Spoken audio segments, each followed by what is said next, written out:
Bonjour à tous, c'est une nouvelle vidéo d'Angelo et cette fois il ne sera pas question directement de tirage de cartes, mais j'aimerais parler un petit peu de la magie noire, de la sorcellerie, de toutes ces pratiques qui malheureusement abondent de plus en plus, du moins ce que je peux constater quotidiennement sur Internet, qu'il s'agisse de Facebook, qu'il s'agisse de groupes spirituels et magiques sur Internet, que ce soit des groupes français ou anglais par ailleurs.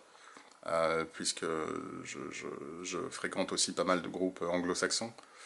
Et donc j'aimerais faire un petit point sur la magie noire et sur la sorcellerie. Alors, c'est un sujet qui est traité de manière beaucoup plus ouverte dans les pays anglo-saxons, où la spiritualité, qu'elle soit constructive ou destructrice, pardon, est largement plus acceptée et répandue. En France, c'est un sujet qui est quelque peu tabou. Cependant, la pratique de la magie est séculaire, millénaire en France. C'est juste que le sujet est quelque peu, on va dire, caché sous le tapis. J'habite moi-même dans un endroit de France où la magie est très fréquente, même si les gens n'en parlent pas ouvertement. Donc je voulais faire un petit point au niveau de la magie noire. Alors je n'aime pas beaucoup, si vous visitez mon site internet, j'ai beaucoup d'articles qui traitent de la magie noire, comment reconnaître la magie noire, quels sont les signes de la magie noire, comment se défendre contre la magie noire.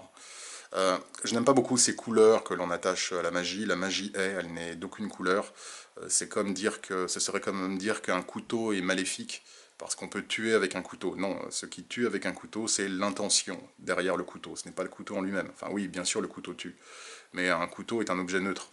D'accord? On peut couper du pain, on peut tuer quelqu'un. Ça ne fait pas d'un couteau un objet maléfique. Idem pour la magie. La magie peut être utilisée à des fins extrêmement bienveillantes, à des fins d'épanouissement spirituel, de guérison, d'élargissement de conscience, ou la magie peut être évidemment utilisée pour apporter l'affliction, le malheur, le mal, les tragédies. C'est la raison pour laquelle je n'aime pas beaucoup ces couleurs, magie noire, magie blanche. Maintenant on parle même de magie verte, de magie rouge, enfin bon, tout cela est un petit peu ridicule. Mais ce sont les conventions, c'est la manière dont l'esprit humain aime étiqueter les choses et mettre chaque chose dans une petite boîte. Donc je vais parler de magie noire, je préfère éventuellement le terme de sorcellerie.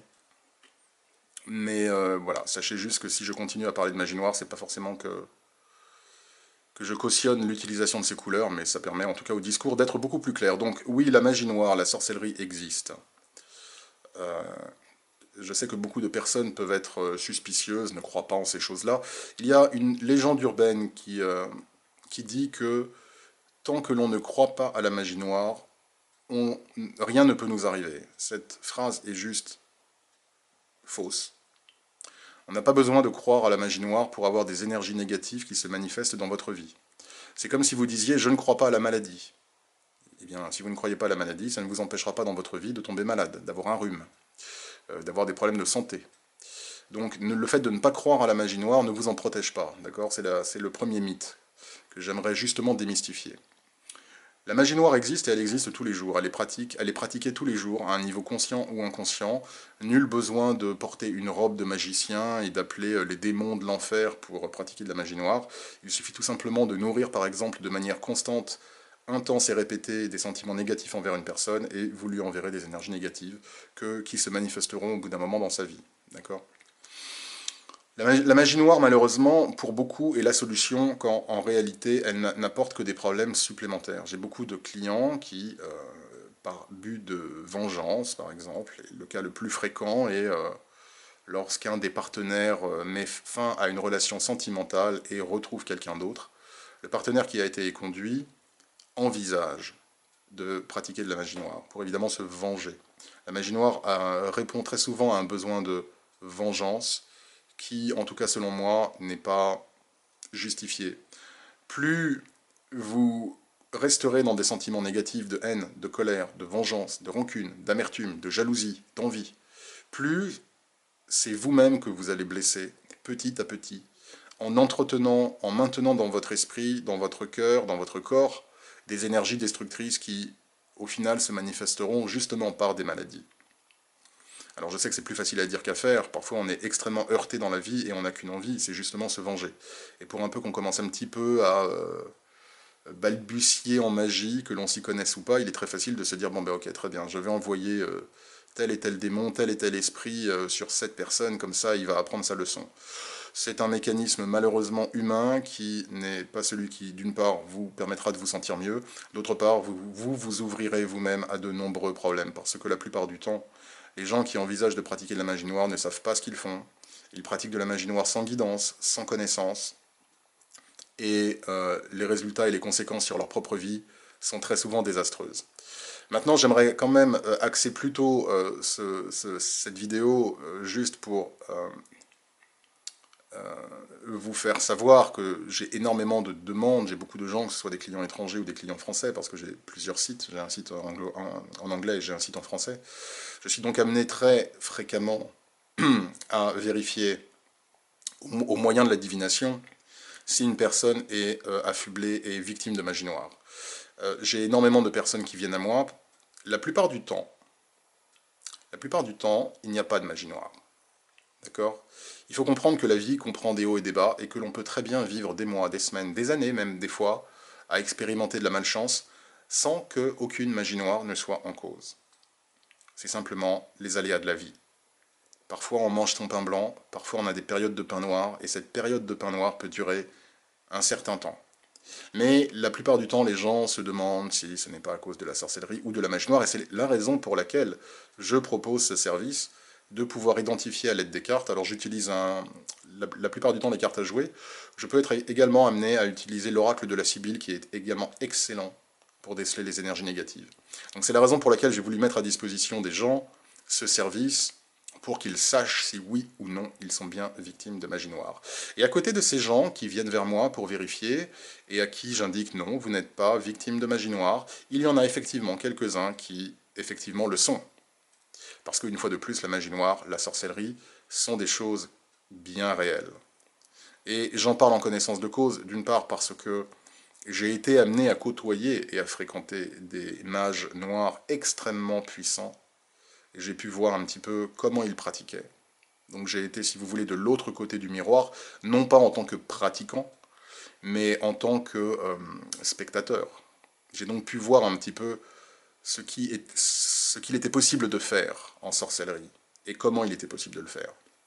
Maintenant, mon chemin spirituel me pousse plutôt à travailler avec les saints, les archanges et mes ancêtres, et à rayonner la lumière divine tout autour de moi pour essayer d'améliorer ce monde qui chaque jour bascule un peu plus dans le chaos et la destruction.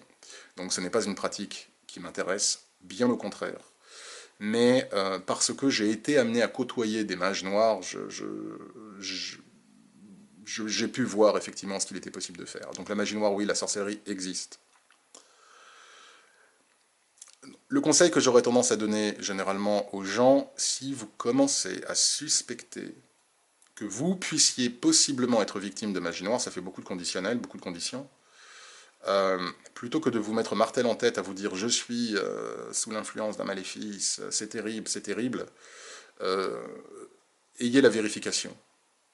Et une fois de plus, c'est la raison pour laquelle, effectivement, je suis heureux de pouvoir aider les gens à déterminer s'ils sont victimes ou pas de magie noire.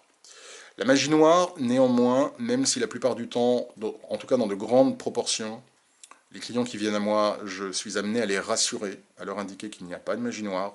J'ai malgré tout des exemples qui sont assez fréquents aussi. Bon, il faudrait que je fasse le compte, là j'ai pas le compte précis, mais effectivement, il arrive assez régulièrement que des gens soient victimes de magie noire. Alors cela va se manifester de différentes manières. Vous avez tous mes articles. Hein. Vous avez un article, Les signes de la magie noire. Donc je vous invite éventuellement à aller sur mon site et à le lire. Vous avez différents signes évidemment qui peuvent attester de la présence de magie noire. Maintenant, ce que je peux vous dire, c'est que même si vous êtes victime de magie noire, même si un tirage de cartes vous confirme que vous êtes sujet à des énergies négatives, ne pensez pas que vous êtes maudit à jamais. Ce n'est pas vrai. D'accord? Il y a des pratiques qui peuvent vous permettre de vous débarrasser des énergies négatives qui ont été jetées contre vous. Dernière précision, je peux d'autant plus parler justement de la magie noire que, malheureusement, à titre purement personnel, j'ai été amené à me retrouver dans des situations avec des personnes envieuses, jalouses, médisantes, qui souhaitaient, qui ont manifesté en tout cas la velléité d'utiliser des pratiques magiques contre moi. Donc c'est quelque chose que j'ai expérimenté à titre purement personnel, donc je pense être plutôt bien placé pour en parler. Dans tous les cas de figure, ne restez pas inactif si vous avez le sentiment que votre voisin, que votre employeur, que votre collègue, que votre ex, qu'un membre même parfois de votre famille, j'ai eu des cas comme ça, a commencé en tout cas soit à directement pratiquer de la sorcellerie contre vous ou à aller voir un sorcier pour vous faire du mal, ne restez pas seul dans votre coin. D'accord? Il y a des moyens de lutter contre la magie noire, mais dans un premier temps, ce que j'indique toujours aux gens qui viennent à moi, c'est ayez une vérification. Parce qu'il est facile de faire en sorte de créer vos propres croyances, de faire en sorte que vos propres croyances se manifestent dans votre vie. C'est-à-dire que même si vous n'êtes pas sujet à la sorcellerie, si vous êtes convaincu d'être maudit, d'être victime d'un sortilège, d'être victime de magie noire, vous allez, avec la force de votre pensée, le cerveau étant extrêmement puissant, les énergies que nous générons avec nos pensées sont extrêmement puissantes, vous allez vous-même créer votre propre sortilège. D'accord? Donc, c'est la raison pour laquelle je dis toujours aux gens, si vous commencez à suspecter être victime de magie noire, n'attendez pas. D'accord? Demandez confirmation ou infirmation de la chose. Donc voilà, j'en termine là pour cette vidéo. Vous trouverez un lien sous cette vidéo qui vous dirigera directement sur une page si vous souhaitez savoir, dans l'hypothèse où vous avez un doute, si vous souhaitez savoir si vous êtes victime de sorcellerie ou si un de vos proches, un membre de votre famille, votre conjoint est victime de sorcellerie, vous avez la possibilité de me contacter. Et je me ferai évidemment un plaisir en tout cas d'investiguer pour vous et au bout de quelques jours de vous envoyer le résultat des cartes. Une fois de plus, ça pourrait être les cartes à jouer, ça peut être l'oracle de la Sibylle, peu importe. D'accord? Mais en tout cas, ne restez pas inactif. Voilà, je vous souhaite en tout cas une excellente journée. Merci infiniment en tout cas pour votre écoute. Et puis merci à toutes les personnes qui suivent ma chaîne YouTube et toutes les personnes qui sont fidèles à mon site. Je mets énormément de cœur en tout cas à partager tous ces sujets traitant de la magie et de la divination. Je mets énormément de mon cœur pour cela. Je suis toujours ravi de voir que mon travail et mes pensées, ma réflexion peuvent en tout cas intéresser et plaire aux gens. Donc en tout cas, merci beaucoup à vous tous. Je vous souhaite une excellente soirée et je vous dis à bientôt. Au revoir.